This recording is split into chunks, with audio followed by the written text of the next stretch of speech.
আসসালামু আলাইকুম রহমতুল্লাহ। আমরা জানি minus into minus equal plus. তা যারা খুব বেশি মাইনাস থিওরি অ্যাপ্লাই করতে যাচ্ছে বা চাচ্ছে, তাদের জন্য এই minus into minus equal plus হয়ে গেলে যে কত বড় বিপদ সম্মুখে আসবে, তারা যদি সেটা উপলব্ধি করতে পারত, তাহলে আর তারা এই মাইনাস থিওরি দিত না। কারণ বাংলাদেশে যে সরকারি হোক আর যেই হোক না কেন, সকলে জনগণের কথা বলে। এখন বিএনপি আওয়ামী লীগের যে চরিত্র, এই চরিত্র, এই কালচার, এই সংস্কৃতি তো আজকে নতুন তৈরি না। এই কালচার, এই সংস্কৃতি, এই চরিত্রতে জন্ম থেকে জামাত ইসলামের যে চরিত্র, এই চরিত্র তার নতুন কোনো চরিত্র না।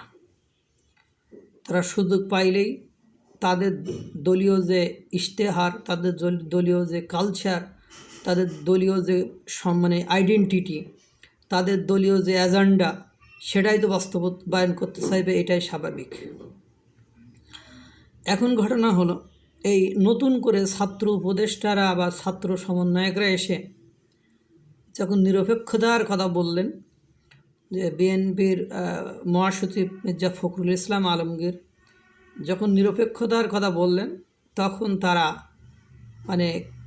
উপদেষ্টা নাইট পোস্ট করলেন যে একদম টপ টু বটম, অর্থাৎ অ্যাটর্নি জেনারেল থেকে একেবারে এসপি পর্যন্ত বা বিভিন্ন মহলের বিএনপি পন্থীরাই বসে আছে এবং জুলাই গণঅভ্যুত্থানে অংশগ্রহণ করা প্রত্যেকটি দল সমান সুযোগ সুবিধা বা বিভিন্ন অ্যাঙ্গেলের সুযোগ সুবিধা গ্রহণ করছে বা নিচ্ছে। তাহলে সে বিষয়টাও তাদের মাথায় রাখার কথা বললেন। অর্থাৎ এখানে নাইট সুস্পষ্টভাবে এটা ব্যক্ত করেছেন বা বলেছেন যে তারা স্বচ্ছভাবে কোনো মহলই কাজ করছে না। এদিকে তারা বলেছে আমাদের কাছে কার কোন জায়গায় বদলি, কার কোন জায়গায় জামিন দেওয়া, কার কোন জায়গায় থানা থেকে ছাড়ানো, সেসব বিষয়ে বিভিন্ন মহল সুপারিশ করছে। এদের কাছে যেমন বিভিন্ন তথ্যাবলী আছে, তেমনি ওদের কাছেও তথ্যাবলী আছে এবং নাইদের ওই সেন্টেন্সটাই যথেষ্ট যে সকল বিপ্লবে অংশগ্রহণ করার সমস্ত অংশই, সমস্ত গ্রুপ, সমস্ত দলই সমান বা বিভিন্ন সুযোগ সুবিধা গ্রহণ করছে। তাহলে সকলেই যদি সুযোগ সুবিধা গ্রহণ করে, তাহলে জনগণের কথা কে ভাবলো? সাধারণ জনগণের কথা তো কেউ ভাবছে না। এই জন্য বলি যে সরকার হঠাৎ করে ভ্যাট বৃদ্ধি করলো, অথচ কোনো রাজনৈতিক দলই, সেটা সমন্বয়করা হোক, সেটা জামাত হোক, সেটা বিএনপি হোক, সেটা গণ অধিকার পরিষদ হোক, সেটা অন্য কোনো এবি পার্টি হোক, ইসলামী পন্থী যে অন্য অন্য দলগুলো আছে, তারা কেন হুঙ্কার দিচ্ছে না? এর অন্যতম কারণ হলো, এরপরে আমাদের হেফাজত ইসলামের মামুনুল হক, যিনি সবসময় বাঘের মতন গর্জন দিয়ে থাকেন, অথচ ভ্যাট বৃদ্ধি করলো কোন সোর্সে, কীভাবে করলো? অ্যান্ড সরকার তার জনগণের আয়টা বৃদ্ধি না করে তাদের উপরে ভ্যাট বসানোর পরিকল্পনা করলো। তাহলে এই বিষয়ে কেন কোনো গ্রুপ, কোনো দল, সে ইসলামীপন্থী হোক, সে বামপন্থী, ডাইনপন্থী, আমপন্থী, যে পন্থী হোক না কেন, কেউ কেন এটা নিয়ে কথা বলছে না? পাশাপাশি এই যে মানুষ, লক্ষ লক্ষ মানুষ বেকার হয়ে যাচ্ছে, এই লক্ষ লক্ষ মানুষ যদি বেকার হয়ে যায়, তাহলে এদের তো সোর্স অফ ইনকাম বন্ধ হয়ে গেল, অ্যালং উইথ আবার এদিক থেকে ভ্যাট বৃদ্ধি পেল। তো এই অবস্থাতে দেশে যে অস্থিতিশীলতা কোনোভাবেই নিয়ে আসা সম্ভব নয়। শুধু বিদেশের কাছে ফকিরের মতন হাত পেতে কিছু অনুদান নিয়ে আসা ছাড়া এদেশের মানুষ কর্মসংস্থান বা কর্ম করে যে কোনো উৎপাদন করে, প্রোডাকশন করে যে কোনো কিছু করবে, এইটার তো কোনো অপরচুনিটিস ক্রিয়েট কোথাও হচ্ছে না বা এরা করতেও পারছে না। এই যে লক্ষ লক্ষ মানুষ বেকার হয়ে গেল। এখানে দেখলাম গাজীপুরে অবস্থা খুবই শোচনীয়। দিন দুপুরে ছিনতাই হচ্ছে, ধারালো অস্ত্র দিয়ে আঘাত করে। প্রত্যেক দিন ওখানে গাজীপুরে যে হাসপাতাল, সরকারি হাসপাতাল, সেখানের এক ডাক্তার সাক্ষাৎ করে বলল যে প্রত্যেক দিন ধারালো অস্ত্রের আঘাতে আঘাতপ্রাপ্ত হয়ে রাত 9টার পর থেকে সকাল ভোর 5টা পর্যন্ত, এর মধ্যে প্রত্যেকদিন 5-7টা করে পেশেন্ট তাদের কাছে যাচ্ছে।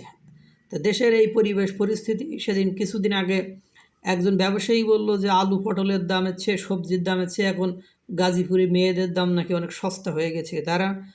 মানে তারা এটা করছে, তারা মানে বিভিন্ন যৌন মানে ব্যবসা বা যেটাকে বলে পতিতা ব্যবসা বা দেহ ব্যবসা, এই কোয়ালিটির কর্মকাণ্ডে তারা, অনৈতিক যে কর্মকাণ্ড এগুলোতে তারা জড়িয়ে পড়ছে। এবং অধিকাংশ মানুষ যারা বিভিন্ন ফ্যাক্টরিতে বিভিন্ন এই স্থানে কাজ করতো, কাজ করে তারা মাদকের টাকা পয়সা হয়তো বা জোগাড় করতো, সেটা তারা এখন আর ওই কর্মসংস্থানটা হারিয়ে তাদের সেই সুযোগটা তারা হারিয়ে ফেলেছে। এজন্য ওই অঞ্চলটা বসবাসরত যারা ধনী আছে বা মানে ভালো মানুষ আছে, বা ওই অঞ্চলে যারা ঘুরতে যাচ্ছে বা বিভিন্ন ব্যবসায়িক কাজে যাচ্ছে, তারা প্রতিনিয়ত এই দুর্বৃত্তদের বা এই ধরনের লোকের শিকার হচ্ছে। এখন কথা হলো, বাংলাদেশে কেন এত কোনো জায়গায় স্বস্তি নেই, সব জায়গায় অস্থিরতা, আর একটা রাজনৈতিক দল বা একটা রাজনৈতিক নির্বাচিত সরকার ছাড়া এটা ইউনূসের পক্ষে বা ইউনূসের উপদেষ্টা সরকারের পক্ষে এ জীবনে কেন পরের জীবনে সম্ভব নয়। কারণ এরা এসে যেভাবে পরিবেশটাকে ঘোলাটে করে ফেলেছে, তাতে করে মানে কেউ এদের সাথে অধিকাংশ, কারণ রাজনৈতিক দল ছাড়া মানে জোড়ন ছাড়া যেমন কেউ ভালো কাজ করতে চায় না। মানে ওই যে আমাদের অঞ্চলটাকে ওদের গোতায় পড়লে সুসুই নামাজ পড়ে, ভাষাটা ঠিক এরকম যে এরকম যে বিপদে না পড়লে তো কেউ কাজ করতে পারে না। যখন রাজনৈতিক দল নির্বাচিত সরকার আসবে, তখন মানুষ অনিচ্ছা সত্ত্বেও তাদেরকে করতে হবে।